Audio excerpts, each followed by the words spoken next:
Bismillahirrahmanirrahim. Huwalaji arsal rasulahu bil huda wa dinil haqq liyujhirahu ala dini kulli wa kafa billahi syahida.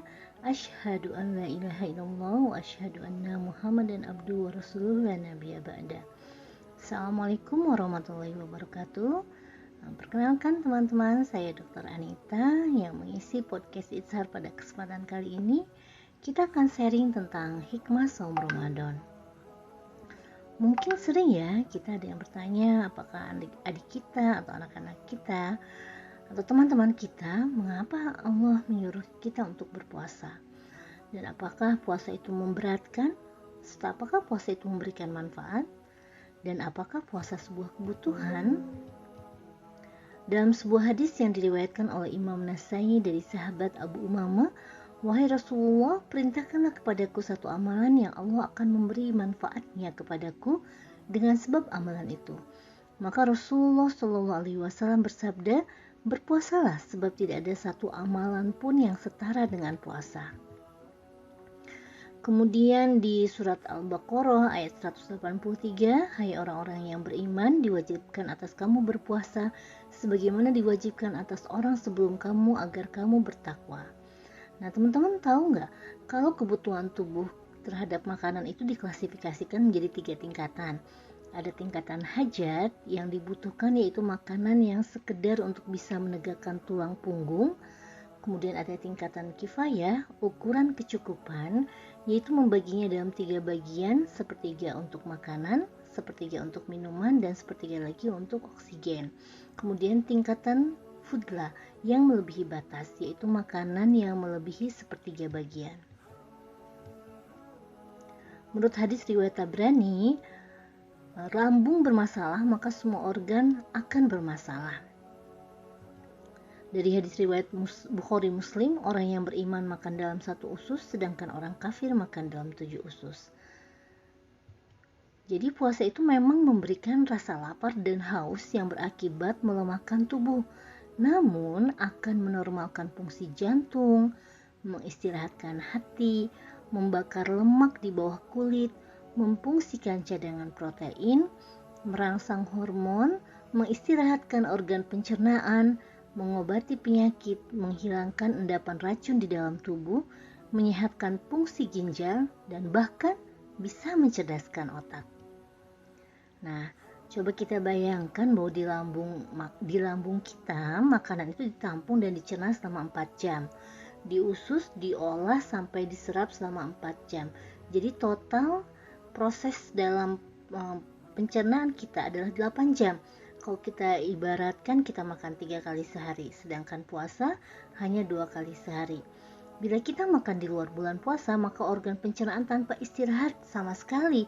Belum kalau kita sering nyemil di jam-jam antara makan pagi, makan siang gitu ya, atau kita mungkin karena senang nyemil nggak berhenti nyemil dari pagi sampai siang gitu, sehingga tidak memberikan organ pencernaan waktu untuk merenovasi sel-selnya.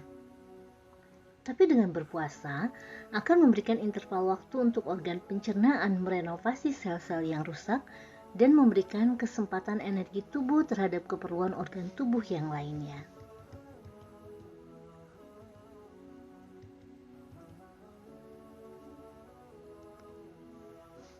Dan daya serap pencernaan meningkat dari 35% menjadi 85% karena setelah usus istirahat, keadaan akan menjadi lebih optimal.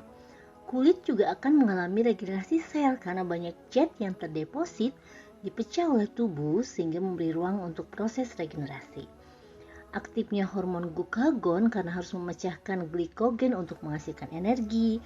Kemudian ketika berpuasa beberapa hormon akan stabil, akan efek stres dapat ditekan, diantaranya hormon adrenalin dan vasopresin.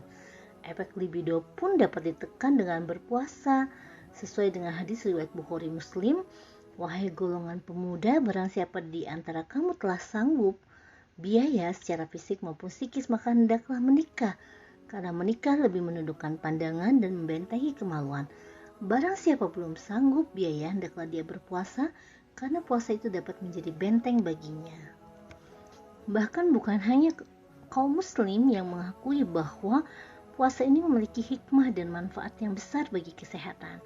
Salah satunya adalah Direktur Lembaga Makanan Sehat Fultonia di Amerika Serikat, Alvenia M. Fulton, menyatakan bahwa puasa adalah cara terbaik untuk memperindah dan mempercantik wanita secara alami.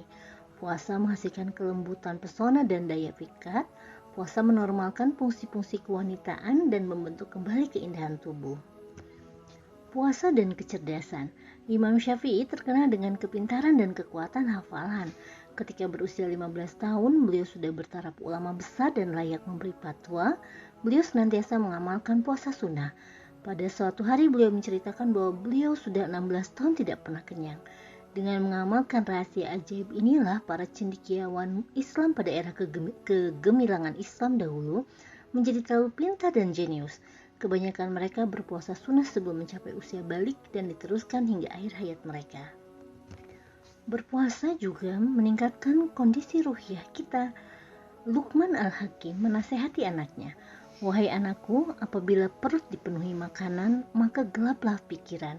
Bisulah lidah dari menuturkan hikmah kebijaksanaan dan malaslah seluruh anggota badan untuk beribadah." Karena itu di bulan puasa ini jangan sampai justru kerjaan kita hanya rebahan aja. Karena sesungguhnya puasa ini justru membuat kita memiliki energi yang sangat besar untuk memperbanyak ibadah-ibadah kita. Dan tidak hanya dari sisi medis maupun dari sisi ibadah dan sosial gitu ya, dimana kita juga bisa saling sharing dengan saudara-saudara kita gitu. Puasa ini juga membangun empati kita gitu.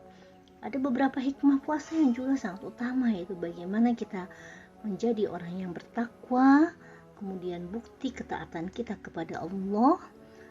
Dari Abu Hurairah radhiyallahu anhu, Nabi Shallallahu alaihi wasallam bersabda, "Barang siapa melaksanakan puasa Ramadan dengan keimanan dan keikhlasan, maka diampuni dosanya yang telah berlalu." Hadis sahih riwayat Al-Bukhari 37 dan Muslim 1266.